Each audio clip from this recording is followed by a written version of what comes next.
What if one small decision by one small country just made it impossible for Russia's neighbor to stay safe? That decision has already been made, and there may be no way to undo it now. Before we go further, hit like right now if you want to see more breakdowns like this, subscribe so you never miss the next twist in this story, and share this with someone who thinks Belarus is just a quiet bystander in this war. Let's get into what actually happened. For months, Belarus tried to walk a strange kind of tightrope. It let Russian troops use its territory, it let Russian bombers use its airspace, but it also tried, at least publicly, to avoid becoming a direct target itself. Alexander Lukashenko, the man who has ruled Belarus for over 3 decades, understood something simple. As long as his country stayed just far enough from the front lines of direct confrontation, Ukraine had little reason to strike inside Belarusian borders. That balance, fragile as it was, held for a long time. It let Lukashenko play both sides in a way. Close enough to Moscow to keep his own regime propped up and protected. Distant enough from the actual fighting to avoid becoming a battlefield himself. That balance is now broken. New evidence points to something serious. Belarus has crossed a line it was explicitly warned not to cross. It has become an active part of Russia's long-range drone campaign, not just hosting Russian forces passively, but actively helping guide deadly Shahed drones toward Ukrainian cities in real time. This is not a technicality. This is not a gray area diplomats can argue about for months. This is direct, hands-on involvement in a system built to kill people, and it changes everything about how the rest of this war might unfold for Belarus. The proof came from a single, chilling strike. A jet-powered, camera-guided Shahed drone hit the Ukrainian city of Malin. When analysts studied the drone's flight path afterward, something did not add up. The drone had flown extremely close to the Belarusian-Ukrainian border, then turned to follow a highway, then switched again to follow a railway line, tracking it with precision all the way to its final target. This was not the kind of flight path a drone follows on autopilot. Autopilot drones fly in mostly straight lines between fixed waypoints. They do not weave along a highway, then pick up a railway line, then adjust their approach at the last second. That kind of behavior is the signature of a human operator, actively watching a video feed, actively steering, actively making decisions in real time, the same way someone might play a very deadly video game from a control room hundreds of kilometers away. Here is why that detail matters so much. The target was roughly 260 kilometers from the Russian border. At that distance, maintaining a live radio link straight from Russian territory would be nearly impossible with normal ground-based transmitters. There were no Russian relay drones flying in the area at the time either. Nothing overhead to bridge that gap in communication. So how was a human operator steering this drone with such precision from so far away without any obvious way to stay in contact with it? There's really only one explanation left standing. Ground-based relay stations sitting inside Belarus itself, extending the communication range just enough to make this kind of live control possible. Picture it like a chain of radio towers, each one picking up the signal from the last and pushing it further until the operator's commands can reach a drone flying deep inside Ukrainian territory. Without Belarusian soil hosting that chain, this particular strike simply could not have happened the way it did. Think about what that actually means in practice. With these relay stations active, Russian drone operators are not limited to a fixed, pre-programmed path anymore. They can change the route mid-flight. They can dodge Ukrainian air defense systems the moment they detect them on radar. They can maneuver away from interceptor drones in the kind of close, fast-moving drone dogfights that have become a defining feature of this war, the sort of aerial chases that now happen almost nightly over Ukrainian skies. They can adjust the final approach onto a target at the very last moment, correcting course if the drone drifts or if a new obstacle appears. Without these relay networks, Shahed drones are far more predictable, far easier to track, and far easier to shoot down. With them, Russia gains a level of precision and flexibility that turns a crude, cheap weapon into something genuinely dangerous, something closer to a guided missile than a simple flying bomb. And this is exactly what makes Belarus's decision so significant. This is not a passive gesture. This is not simply looking the other way while Russian troops pass through on their way somewhere else, the way it has for much of this war. This is direct, active participation in a system built specifically to kill people in Ukrainian cities, homes, and streets far from any battlefield. The frustrating part is that Belarus was warned, clearly, directly, weeks before this strike ever happened. Ukrainian President Volodymyr Zelensky had already publicly demanded that Belarus dismantle any infrastructure supporting Russian drone guidance. This was not a vague diplomatic statement buried in some press release that nobody would read. It was a direct warning, with a direct consequence attached. If Belarus refused to shut this system down on its own, Ukraine made it clear it would destroy the network itself. Ukrainian officials went even further, stating, publicly that they had already identified roughly 500 military-related targets inside Belarus, sites that could be struck if Belarusian support for Russian operations continued. 500 targets is not a rough guess thrown together in a panic. That number reflects months of surveillance, planning, and preparation, the kind of groundwork that only happens when a country takes a threat seriously long before it actually needs to act on it. For a brief moment, it looked like Lukashenko understood the seriousness of that warning. Belarus appeared to back down. The relay stations were reportedly switched off. For a short window, it seemed like Minsk had chosen caution over confrontation, chosen to protect its own territory rather than gamble it away for Moscow's benefit. But that retreat did not last. According to multiple reports, Lukashenko came under intense pressure from Moscow, and the relays were turned back on. In other words, faced with a choice between honoring a direct warning from Kiev or obeying pressure from the Kremlin, Lukashenko chose Moscow. He chose to reactivate a system he had just been explicitly told would put his own country in the crosshairs. He chose it knowing, in black and white terms, exactly what the cost could be. This is the moment where the phrase in our title becomes impossible to ignore. There is no turning back now. Lukashenko has made his choice, and it is a choice that fundamentally changes how Ukraine now has to view Belarus, not as a neutral neighbor caught in a difficult position, but as an active participant in the machinery that is killing Ukrainian civilians. So the real question becomes, just how serious is the danger Belarus has now placed itself in? To answer that, you only need to look at what Ukraine has already been doing to Russia itself. In recent months, Ukraine's deep strike campaign against Russian territory has grown into something extraordinary. On several occasions, Ukraine has launched massive coordinated raids involving up to 1,000 long-range drones in a single night. These are not small, isolated attacks. These are saturation strikes, hitting Moscow, Crimea, and other distant Russian regions simultaneously, overwhelming even Russia's dense, multi-layered air defense network all at once. And Russia's defenses are genuinely formidable, built up over years, stacked with multiple overlapping systems, specifically designed to stop exactly this kind of attack. If Ukraine can push through defenses that thick and that layered, imagine what the same scale of attack would do to a country with a fraction of that protection. Now compare that to what Belarus actually has protecting it. Belarus's air defense network is nowhere close to Russia's in scale or sophistication.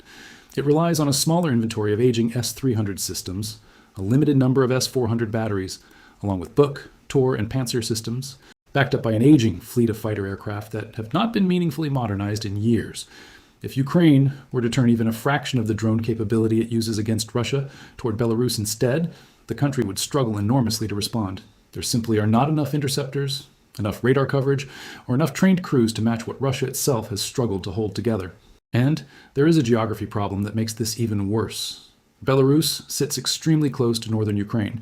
That proximity means reaction times would be brutally short, just minutes to detect an incoming wave of low-flying, fast-moving drones, classify the threat, and attempt to intercept it before it reaches critical infrastructure.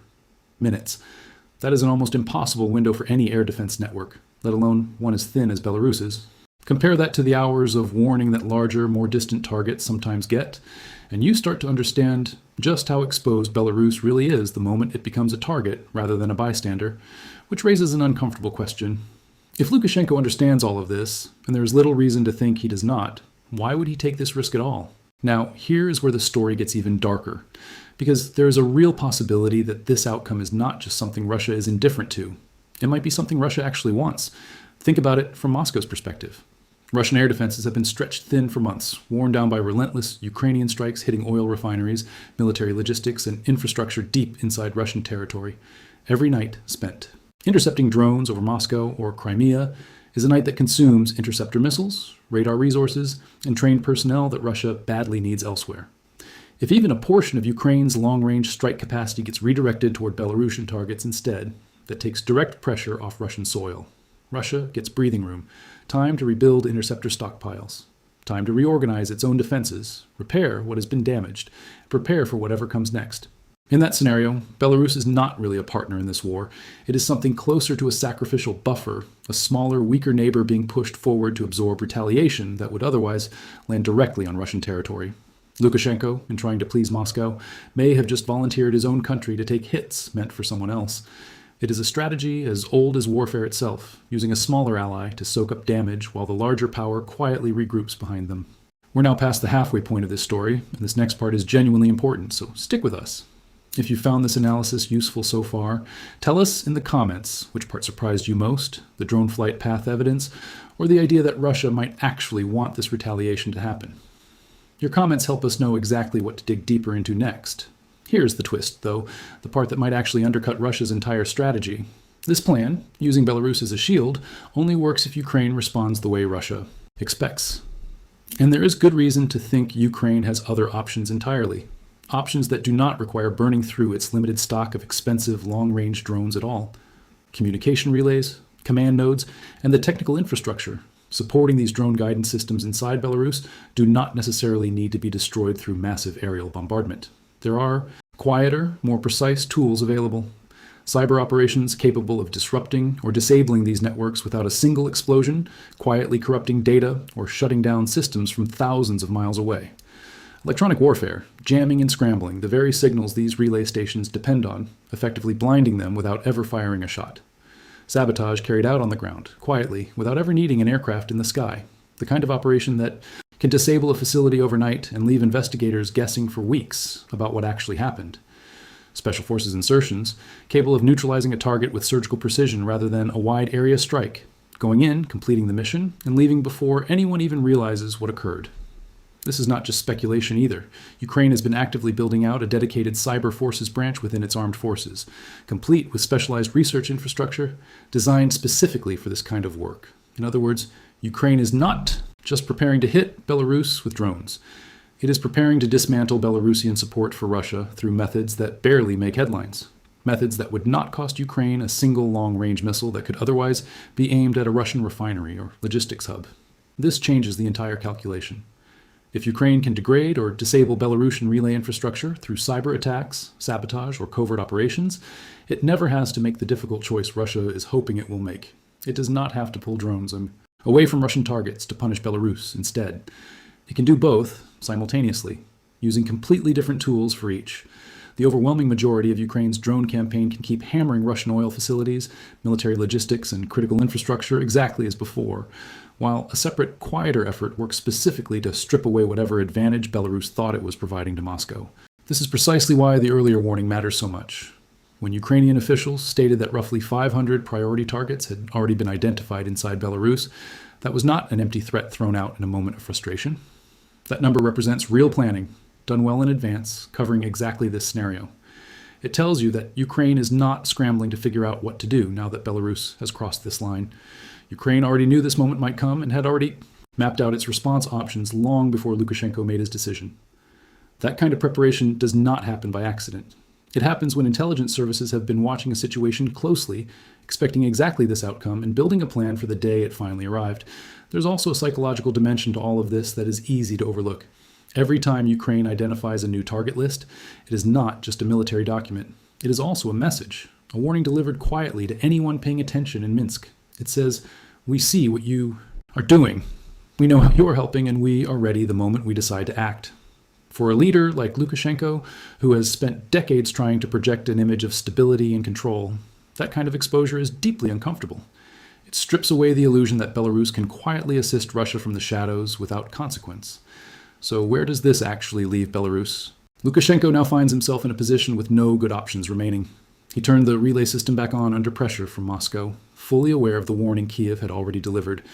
That single decision has erased whatever ambiguity used to exist around Belarus's role in this war. Belarus is no longer a country quietly hosting Russian forces while trying to avoid direct involvement. It is now a country that has knowingly, deliberately, chosen to help guide weapons toward Ukrainian cities, even after being told exactly what the consequences of that choice would be. And once that line gets crossed, it does not uncross itself. Ukraine's trust in Belarusian neutrality, fragile as it already was, is effectively gone now. Every future Belarusian claim of staying out of direct conflict will be measured against this moment, the moment Lukashenko chose Moscow's pressure over Kiev's warning, fully aware of what was at stake. Diplomats can issue statements. Officials can insist Belarus remains a peaceful, uninvolved nation. But statements do not erase flight path data, and they do not erase the fact that a warning was given, briefly heeded, and then deliberately ignored. Whether Ukraine ultimately responds through long-range drone strikes, through quiet cyber operations, through sabotage carried out by special forces, or through some careful combination of all of these methods, the underlying reality does not change. Belarus has knowingly deepened its role in Russia's war. And based on everything we have seen so far, there's little indication that Kyiv intends to simply let that decision pass without consequence. This is the uncomfortable truth sitting underneath this entire story. Lukashenko has spent years trying to keep Belarus' position just close enough to Russia to maintain his own grip on power, while staying just far enough from direct confrontation to keep his country relatively safe. That balancing act required constant, careful calculation. It required knowing exactly where the line was, and never quite stepping over it, no matter how much pressure came from either direction. With this decision, that careful balance is gone. Lukashenko did not stumble into this. He was warned explicitly about exactly what would happen if this infrastructure stayed active. He briefly shut it down, apparently understanding the risk clearly enough to act on it. And then, under pressure from the one government he has spent his entire career trying not to upset, he turned it back on anyway, choosing loyalty over caution in a decision that could reshape the future of his entire country. That is not a mistake made out of ignorance. That is a choice made with open eyes, a choice that trades the safety of an entire country for the approval of a more powerful neighbor. And history has not been kind to leaders who make that particular trade. Smaller nations that allow themselves to become tools of a larger power's war effort rarely walk away from that arrangement unscathed, no matter how the larger power's own war ultimately ends. The coming weeks will likely tell us a great deal about how this plays out. Will Ukraine strike Belarusian infrastructure directly, sending an unmistakable, visible message that leaves no room for ambiguity? Will it instead choose the quieter path, dismantling the relay network through cyber operations and sabotage, avoiding headlines while still eliminating the threat just as effectively? Or will it do both, applying pressure through every available channel at once, exactly as its own planning appears to suggest it is prepared to do? Whatever form that response takes, one thing has already become clear. Belarus is no longer sitting safely outside this war, watching from a careful distance, the way it managed to do for so long. It has stepped directly into it, guided by a leader who chose loyalty to Moscow over the warnings coming from Kyiv, and over the safety of his own people. Once a country crosses that kind of line, there is rarely a way back to where it started, and every day that passes without a response from Ukraine only adds to the tension of not knowing exactly when or how that response will finally come. What do you think happens next? Does Ukraine respond quickly and visibly, or does it choose the quiet, patient path instead?